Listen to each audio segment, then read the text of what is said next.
fait buzz. Ça fait buzz. 5 mois après la réélection du président Félix Antoine Tshisekedi et près de 2 mois après la nomination de la première ministre Judith Suminwa-Tuluka, le gouvernement de la République démocratique du Congo a enfin été dévoilé le mercredi 29 mai 2024. Le gouvernement suminwa est composé de 54 membres contre 57 pour le gouvernement précédent. Parmi les changements notables, Christophe Lutundula des Affaires étrangères, Peter Kazadi de l'Intérieur et Nicolas Kazadi des Finances quittent le gouvernement et sont remplacés par Thérèse Kaikwamba Wagner qui va désormais gérer les affaires étrangères et de Jacquemin Chabani désormais au ministère de l'Intérieur et de Doudou Fwamba Lukonde aux Finances. Parmi les ministres reconduits, Eve Bazaïba demeure au ministère de l'Environnement et Patrick Mouyaya demeure ministre de la Communication et porte-parole du gouvernement. Parmi les permutations, Jean-Pierre Bemba Gombo passe de la Défense où il est remplacé par Guy Kabombo Mwadianvita au transport. Plusieurs voix s'indignent et parlent d'un partage de pouvoir entre le président et ses proches. Des députés de l'Union sacrée lésés parce que, n'ayant pas obtenu gain de cause, cette nouvelle équipe saura-t-elle satisfaire les attentes de la population? Quelle lecture doit-on faire du gouvernement souminois et que doit-on attendre de cette nouvelle équipe? Analyse avec Dr Hugues Moussumbu, coordonnateur de Show Me The Way. Ça fait buzz.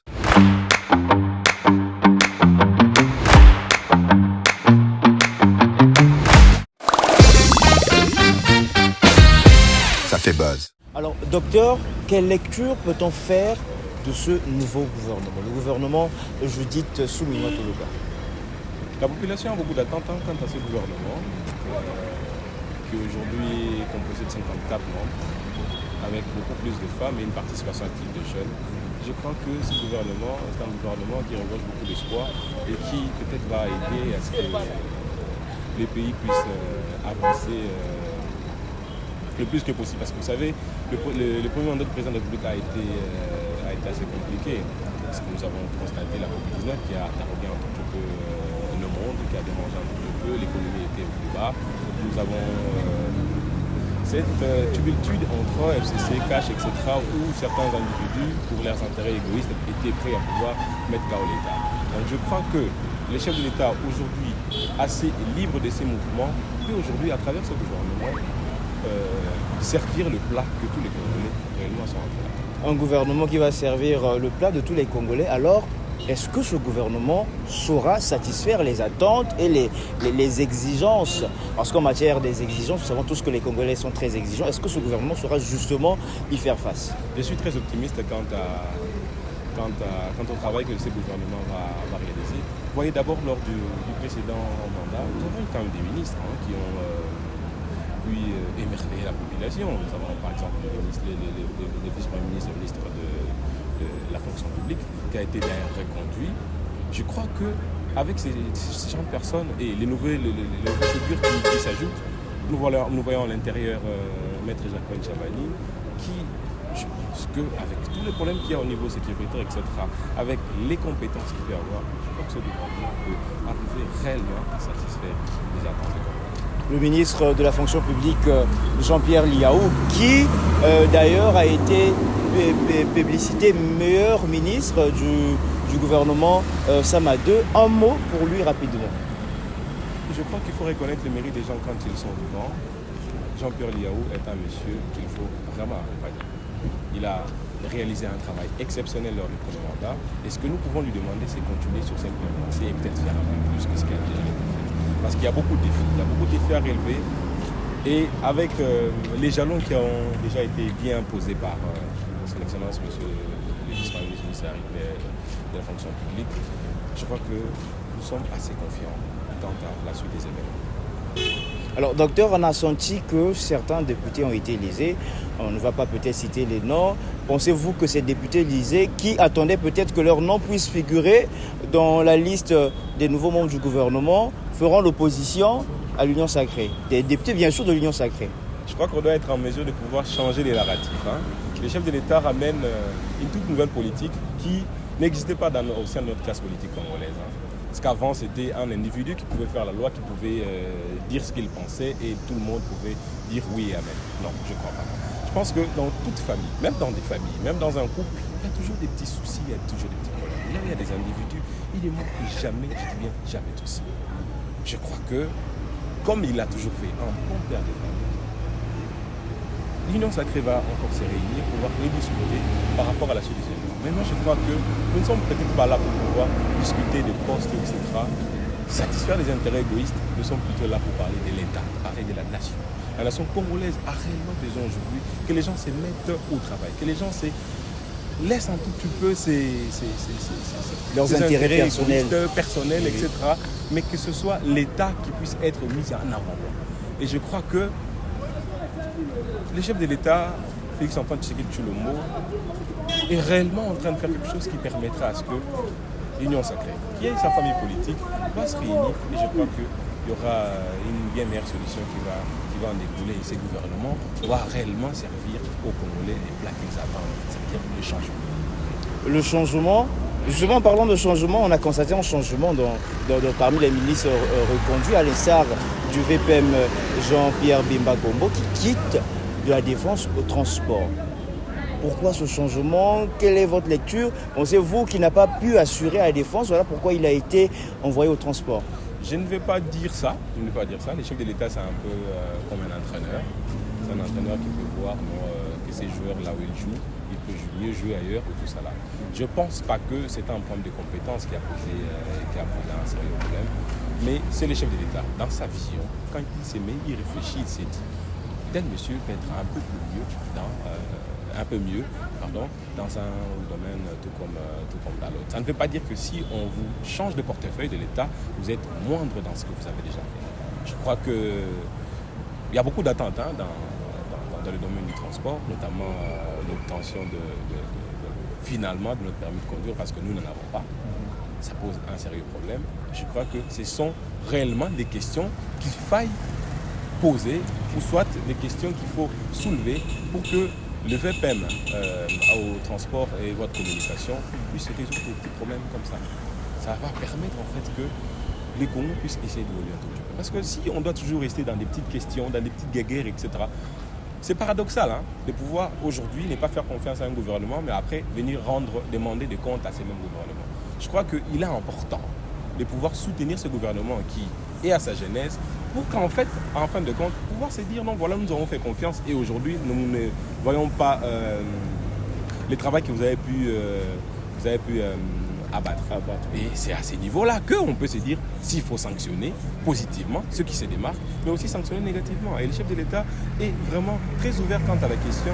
Et je crois que, moi en tout cas, je préfère rester optimiste, vraiment optimiste. Vous préférez rester optimiste.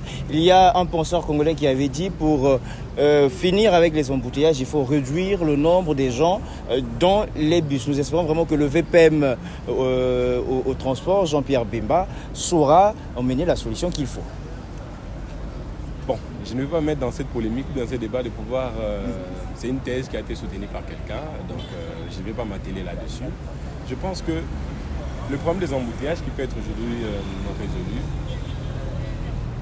il y a eu beaucoup de programmes de gouvernement qui ont été lancés, Kinshasa Zéro Trou, etc., avec le ministre des ITPR qui a été répondu. Et je crois qu'il est important de pouvoir rajouter des routes secondaires qui vont peut-être désengorger les grandes artères pour que on puisse aujourd'hui circuler librement à Kinshasa. Parce que circuler aujourd'hui à Kinshasa, en tout cas secret polichinelle, c'est vraiment un challenge de tous les jours. C'est vraiment un challenge de tous les jours. Et je crois que une synergie des esprits, une synergie des compétences peut être en mesure de pouvoir réellement résoudre ces problèmes.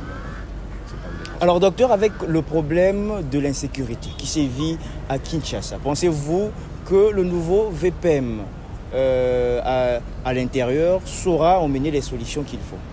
Je crois que parmi les très bonnes décisions que le chef de l'État a pu prendre, parmi les éléments importants que le chef de l'État pouvait injecter aujourd'hui dans le gouvernement, nous parlons bien de Maître Jacquemain Chabani. Je crois, et je suis très sûr, je reviendrai à vous un jour pour pouvoir vous dire que voilà, moi je le disais, le travail qu'il a pu abattre.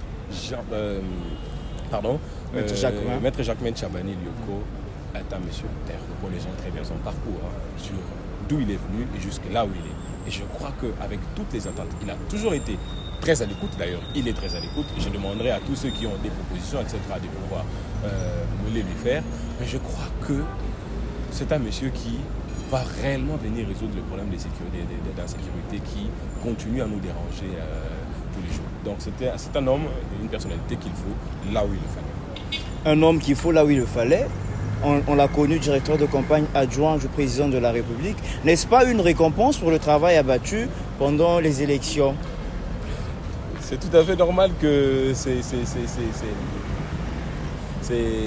questions se posent. Il a été conseiller principal chef de l'État au collège politique et procès électoral. Et c'était aussi une récompense de pouvoir le placer à la tête de la campagne du président de la République. Je pense que non. Je pense que le chef de l'État met les gens qu'il faut là où il le faut et quand il le faut. Je crois que c'est assez important. Il faut qu'on arrive réellement aujourd'hui à pouvoir le mettre dans nos têtes.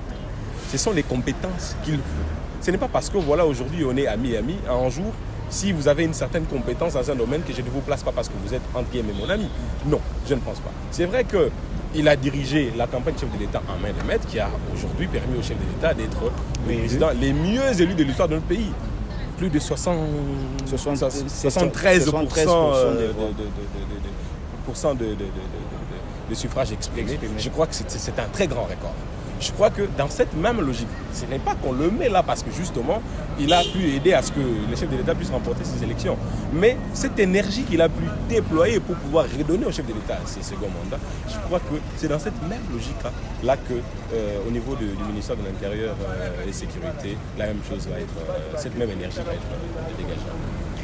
En tout cas, la population quinoise attend beaucoup du nouveau ministre de l'Intérieur, Maître Jacquemain Chabani, avec plusieurs problèmes, notamment l'insécurité et tout ça qui sévit à Kinshasa. La population attend beaucoup de lui. Merci, docteur Hugues Moussoumbou. Je rappelle que vous êtes coordonnateur de Chomivoé. Rapidement, c'est quoi Chomivoé? Chomivoé, c'est essentiellement un cadre de discussion entre tous les anciens de l'université de Kinshasa, l'université et la jeunesse. Parce que le chef de l'État, dans ses 6 piliers pour le second mandat, parle de jeunes, donne un accent assez particulier sur ce que les jeunes peuvent rapporter. Chomizoé, c'est un cas de discussion. D'ailleurs, dans l'actuel gouvernement, nous avons beaucoup d'anciens de l'université de Kinshasa, le VPM Liaou qui a été reconduit, Maître Jacquemain Chabani Lioko dont vous parlez, c'est un ancien de l'université de Kinshasa, etc. Chomizoé veut mettre ensemble toutes ces têtes-là pour qu'ensemble, autour d'un idéal qu'est l'université, pouvoir réfléchir sur comment est-ce qu'il faut aider les plus jeunes à pouvoir évoluer. Voilà un tout petit peu, quelques petits mots ramassés, ce que je disais. Merci docteur, nous espérons vous revoir très rapidement en tout cas. Merci d'avoir disposé votre temps justement pour répondre à nos questions. C'est moi qui vous remercie.